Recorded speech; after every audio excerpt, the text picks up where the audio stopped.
Bonjour à tous. Il y a quelques mois, j'ai lu un livre intitulé The Real Crash: America's Coming Bankruptcy, écrit par Peter Schiff. Ce livre parle de la crise financière à venir et explique pourquoi elle sera bien plus importante que celle de 2008. Pour moi, la partie la plus intéressante est le chapitre où Peter explique comment investir en prévision du crash afin d'en tirer le meilleur parti. Au début du chapitre, il explique brièvement sa stratégie d'investissement et fournit une liste de pays et de secteurs dans lesquels vous devriez envisager d'investir. Dans cette vidéo, je vais me concentrer sur le résumé de ce chapitre, mais permettez-moi d'abord de dire quelques mots sur l'auteur. En tant que personne qui étudie la finance et la macroéconomie depuis plus de 10 ans, je peux dire que Peter est l'une des rares personnes à savoir réellement de quoi il parle. Il a prédit l'effondrement de 2008 avec beaucoup de précision et nombre de ses autres prédictions se sont déjà réalisées. Passons donc à la partie principale. Peter dit qu'il faut avoir un horizon temporel à long terme pour bien investir. Il y a tellement de bruit à court terme. Pour faire une analogie, le meilleur tireur au basketball peut avoir un match affreux. Donc, si nous envisageons le long terme, voici la question que vous devez vous poser. En quoi le monde sera-t-il différent dans 10 ou 20 ans de ce qu'il est aujourd'hui ? Peter dit que si vous essayez de trouver une réponse, vous verrez qu'à l'heure actuelle, les États-Unis sont le centre du monde économique. L'Amérique est perçue comme le pays le plus riche et le dollar est la monnaie de réserve. L'Amérique n'a pas besoin de fabriquer quoi que ce soit, mais peut quand même tout acheter. Les taux d'intérêt sont bas et ils peuvent emprunter comme des fous. Mais la position de l'Amérique dans le monde va changer. Ils vivent au-dessus de leurs moyens, ce qui n'est pas éternel. Progressivement ou brutalement, leur capacité à consommer sans produire prendra fin. Que se passera-t-il alors ? Posez-vous la question suivante. Comment l'Amérique a-t-elle pu consommer plus qu'elle ne produit ? C'est parce que quelqu'un d'autre produisait plus qu'il ne consommait. Comment ont-ils été capables d'emprunter ? Parce que quelqu'un d'autre épargnait et prêtait.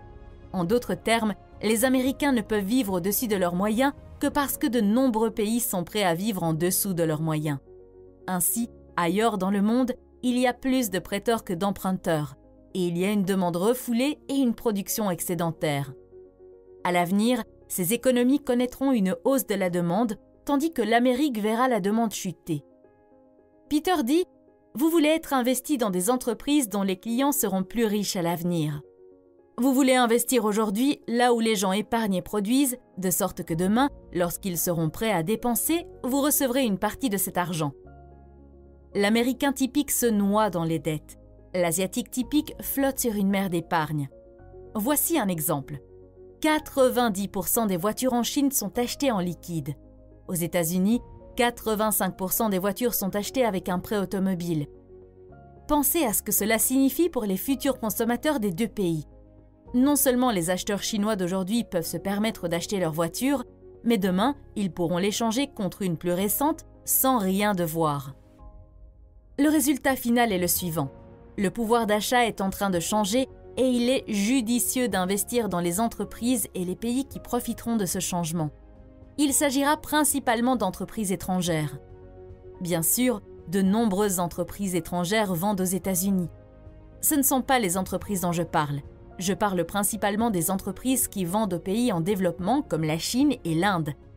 Si la Chine et l'Inde commencent à dépenser plus d'argent, la demande de matières premières augmentera considérablement. Des gens qui n'ont jamais possédé de voiture, de lave-vaisselle ou de machine à laver vont commencer à en acheter. Les matériaux nécessaires à la fabrication de ces équipements, ainsi que les combustibles pour les alimenter, vont se raréfier. En outre, plus les gens s'enrichissent, plus ils mangent, et plus ils mangent des aliments compliqués. Les sociétés plus riches, en général, consomment plus de viande. L'élevage d'une vache ou d'un porc nécessite beaucoup de céréales.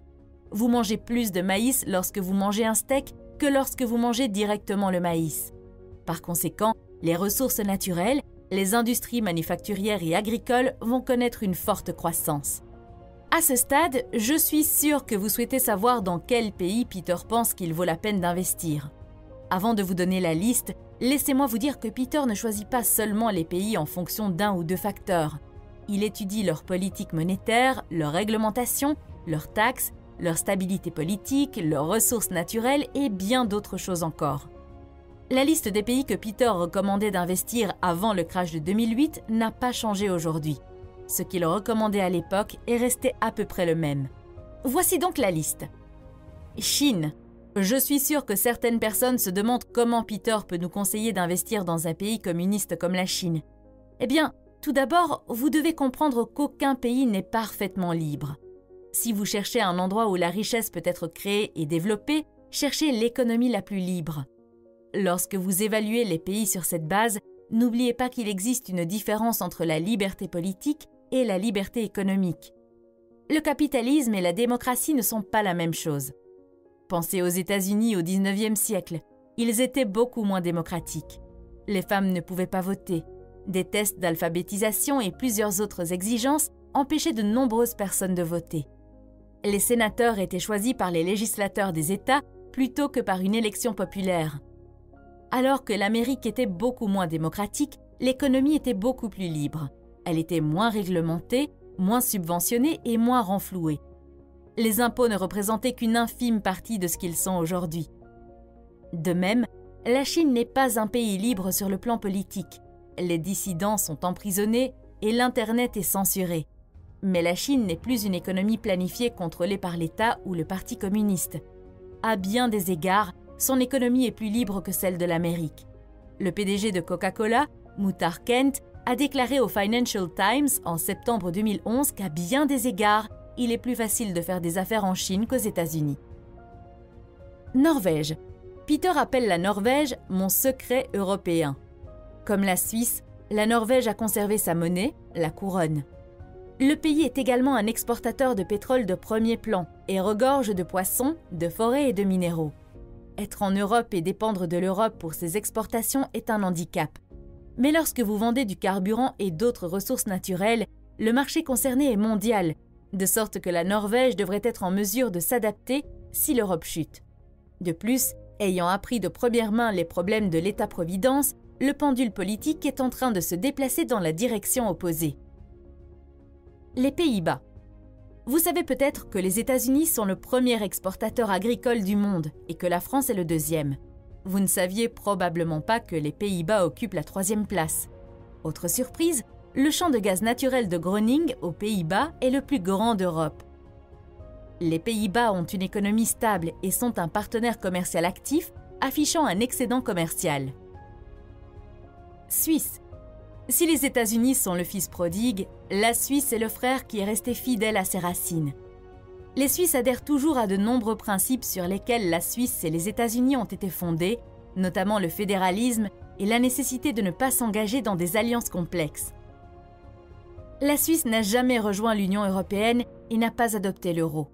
Elle a longtemps abrité certaines des banques et des compagnies d'assurance les plus prospères. Les entreprises médicales et chimiques y sont également florissantes.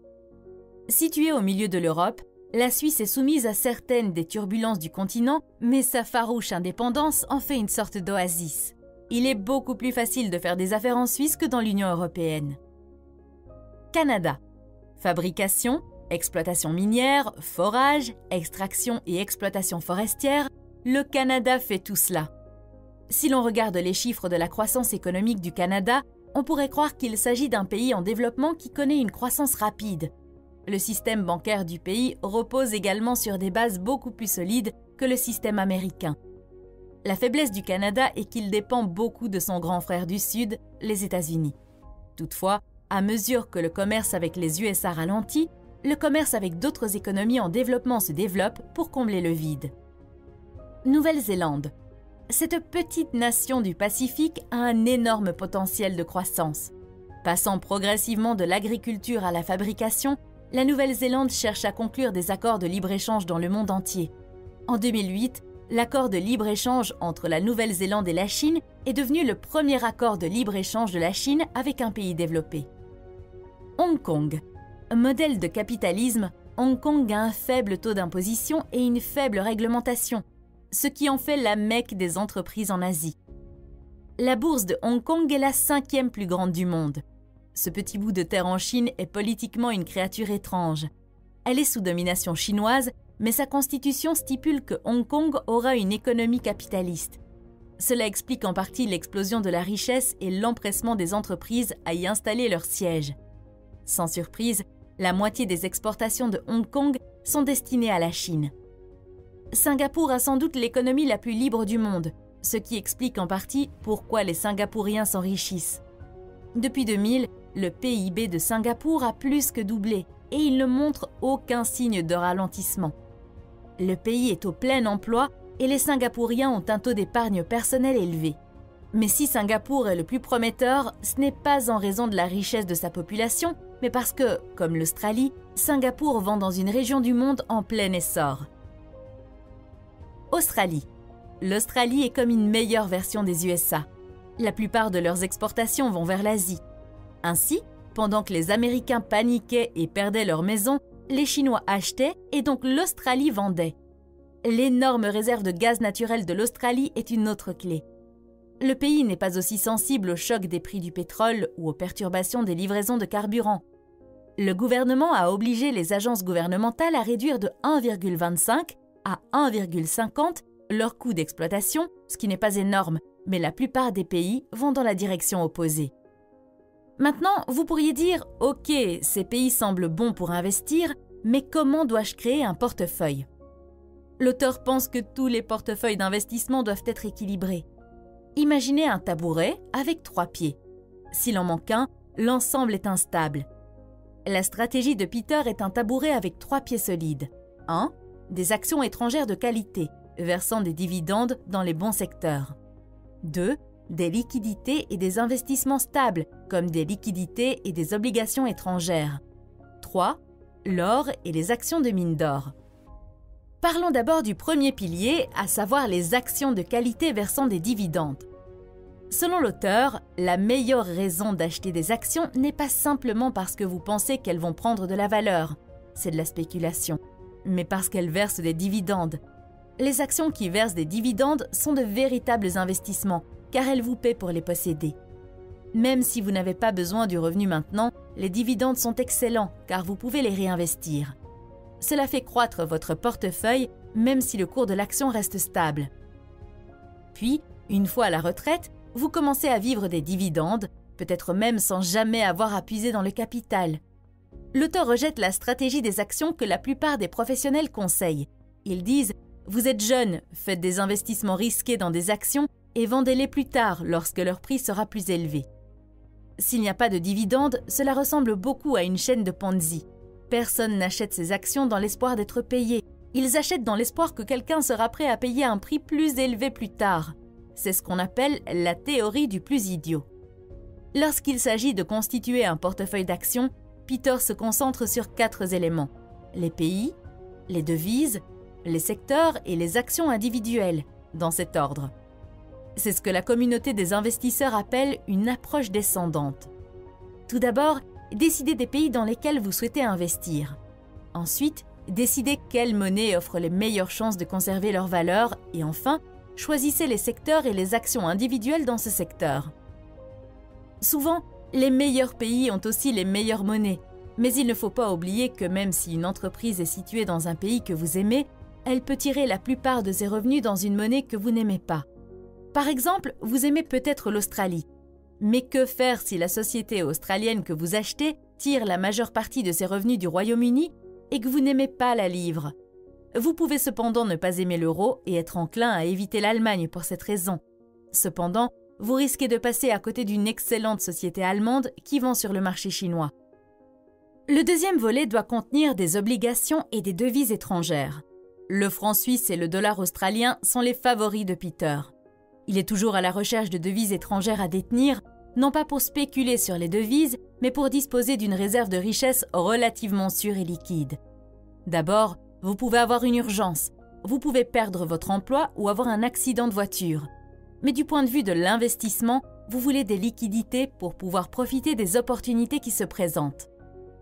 Troisième volet, l'or et les actions des mines d'or. Peter ne considère pas vraiment l'or comme une alternative aux actions. Il le compare au dollar, à l'euro et au yen. En d'autres termes, il compare l'argent réel, l'or, à l'argent fictif, les devises. vous devriez considérer l'or comme une réserve de valeur. La clé pour investir dans l'or est de savoir quand le conserver et quand l'utiliser pour acheter des actions ou d'autres actifs. Pour ce faire, vous devez comprendre où vous vous situez dans le cycle et comment les fondamentaux futurs pourraient le modifier. Je pense personnellement qu'aujourd'hui, nous sommes à un moment du cycle où les métaux précieux, en particulier l'or et l'argent, sont sous-évalués et qu'il est très judicieux d'investir dans ces métaux. En plus de posséder de l'or physique, vos avoirs en or devraient inclure des actions de mines d'or. Si vous considérez la constitution d'un portefeuille de mines d'or comme la construction d'une pyramide, les producteurs principaux, ceux qui disposent de nombreuses ressources prouvées, en constitueraient la base. Vous ajouteriez ensuite une exposition supplémentaire avec des producteurs de niveau intermédiaire et junior. Le sommet de la pyramide serait constitué de sociétés d'exploitation aurifères. Si vous avez trouvé cette vidéo intéressante, consultez la playlist que vous voyez à l'écran pour d'autres sujets similaires. Merci d'avoir regardé et bonne journée!